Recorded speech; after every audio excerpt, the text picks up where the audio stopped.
Good. Ooh, hey, my beautiful people. It's your girl, SaVita, your favorite strategist, the money maven, Olivia Pope of Finance. Welcome to Let's Talk About It Tuesday, where we sip mimosas and we spill the financial tea they absolutely did not teach us in school. So if you're catching me live, drop hashtag team live in the comments, rep your city, and let me know where my money team is tuning in from. Yep, I don't know what's going on with my eyes, but they are open, y'all. Now, today, baby, we are not doing cute money talk. We are talking about the Dodd-Frank Act. Why your is not your favorite godmother they pretend to be, and how to keep your retirement from getting dragged like it did in 2008. Because if you remember 2008, people watch counts drop 40 to 50% and had to put back on their uniforms after retirement. Not because they were bad with money, because the system was reckless and other regular people paid the price. So Congress looked at that mess and said, let's write a whole new law. That law, Dodd-Frank. And today we're going to break it all the way to vibes and FDS commercial. Buckle up and let's talk about it. What Dodd-Frank actually is. All right, family or person language. So after the 2008 financial crisis, Dodd-Frank was created to crack down on the risky, reckless behavior of big banks and Wall Street. So it added tighter rules, stricter responsibility, mandatory stress tests, and more accountability. Now, on paper, it sounds helpful, but here is the real tea. So, if the money machine were really truly safe, they wouldn't need this law. So, the existence of Dodd Frank is the government quietly whispering, we know this thing can break again. And that brings us to a phrase they don't hand you with your free check in welcome folder: bailouts versus bail ins. The real tea that they don't tell you. Now, most of us know what a bailout is. So that's when the government swoops in and saves the bank using taxpayer money. But a bail in, oh, that's when the solution comes from inside the bank: creditors, bondholders, and yes, in some crisis situations, depositors. Translation: in certain emergencies, the bank can legally involve your money to stabilize their problem.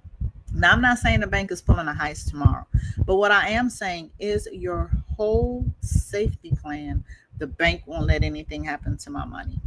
You are putting blind trust in the system that has already shown you it will let people's retirements evaporate. So let's move. FDIC, the grown up aversion. So drop a one in the comments if you grew up thinking FDI insured meant my money is safe, whatever, no matter what.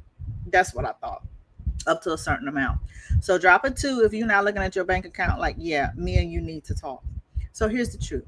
Now, the FDIC does provide your deposits up to certain limits per person, per bank, per ownership category, but it is not a magic bottomless piggy bank.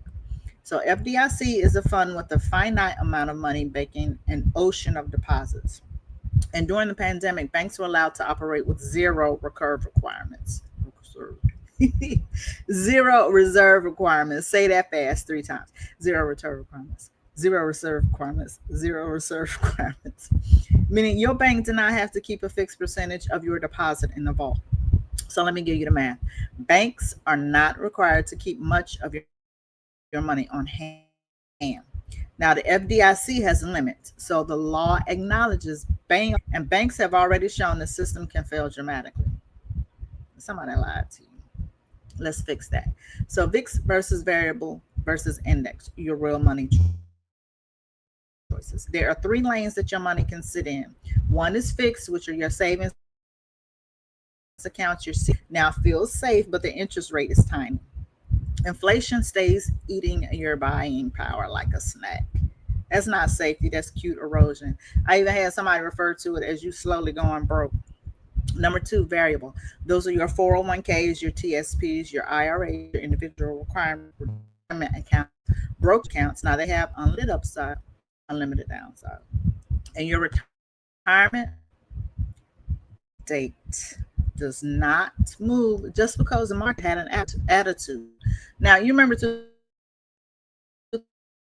2008, some of that period, the last decade, all that risk, all that stress, just to end up where they started. Three, index. The strategy is a whisper about influence. Now you're tied to an index like the S&P, but not directly in the market. So you share those gains, and those gains lock in. And when the market drops, you stay put on your last locked in step. It's like a golden staircase. So the market goes up, you step up. The market crash, you stays put. The market rises again, you climb higher. So that was how fixed index annuities and index universal life operate. Not higher, just math with protection. So if I gave you $100,000 right now, you choosing fixed, variable, or index, put in the comments, where would you put it? Now this is the part that should make you raise an eyebrow. Here's where it gets interesting. Now, while the masses are being told, just trust the bank and just ride out the market, it'll come back. Big banks themselves, they have been quietly loading up on life insurance based asset for years. So it's called BOLI, bank owned life insurance. Banks put billions into this stuff because it offers stable returns, long term safety, protection, and tax advantages. So, in other words, the banks use life insurance banks use life insurance backed strategies to protect their money while telling you to keep all of yours in a checking or 401k. The game isn't fair, but you deserve to learn the rules. So, what the Dodd Frank rule means for you. So, here's what we're talking about. FDIC insured is helpful, not enough. I have a 401k does not mean your retirement is protected. Big bank does not mean my money is untouchable. So, you need a strategy that includes downside protection, growth that beats inflation, systems that don't depend on Congress or Wall Street behaving, index strategies, and index universal life, all the tools that I'm talking about. Not for everybody, but for the right person with the right design, and they change the entire financial story. So yeah, let's talk about it Tuesday homework, because y'all know I like to give y'all some homework. So this week I need you to, number one, log into every account. How much do you have sitting in your bank products?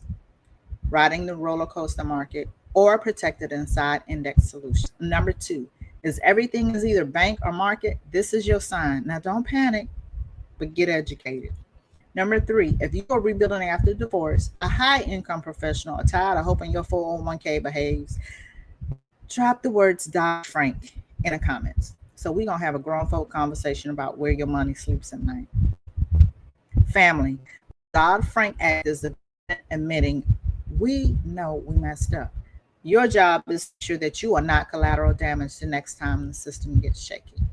So this has been today's edition of Let's Talk About It Tuesday. I'm SaVita, Olivia Pope, Finance and Money Maven, helping you move from blind trust to informed, intentional money moves. So drop your questions in the comments. Tag a friend who has way too much money napping in a checking account, and subscribe to Mimosas Money and Mantras newsletter so you'll get the real playbook. I'll see you next time. Stay wise, stay wealthy, and stay protected. And as always, I love God, I love people, and have fun. Holla, peace, namaste.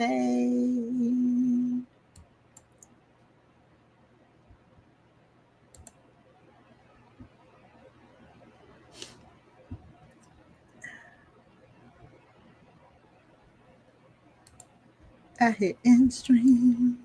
I hit end stream.